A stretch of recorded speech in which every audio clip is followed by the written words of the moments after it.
None of the Inception was marketed anywhere in the world based on the crux of what the actual story is about. The movie was marketed based on the things that I've mentioned.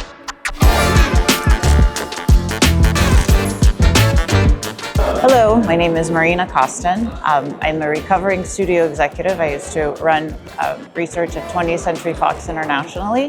I am now an academic and a professor at USC Center for the Digital Future.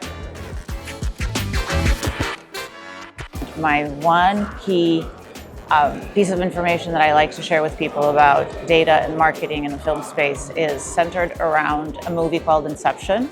If I ask 5 people across the world what Inception is all about, which is how you position a movie for marketing, you start telling people what it's about. So if I ask 5 people across the world to tell me what it's about, one person is likely to say, oh, it's a Christopher Nolan movie.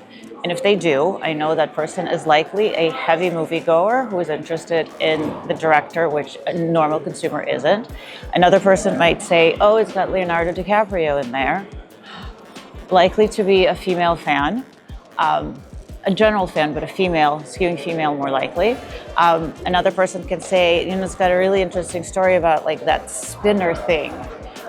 Likely somebody who looks for novelty in stories. Somebody may say, it's a story about dream within a dream within a dream. Again, similar background to a person who is interested in the complexity of the story. And the point that I'm making is that every person comes to see a movie based on something that a storyteller, a movie maker wants to tell them that resonates with them. But the actual story of Inception, if you boil it down to the most concrete point, is about corporate espionage.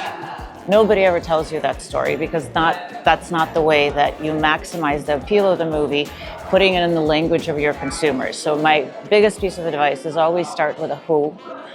Who is your consumer and why you're trying to tell them the story. Learning their language, learning what's important to them, learning the way to position a movie in a way that resonates with their hearts is the first question that you should always ask yourself when you start thinking about how to sell your movie out. Who's your consumer and what about your movie makes it so special that you can put it in a language that matters to them to put it into a marketing campaign?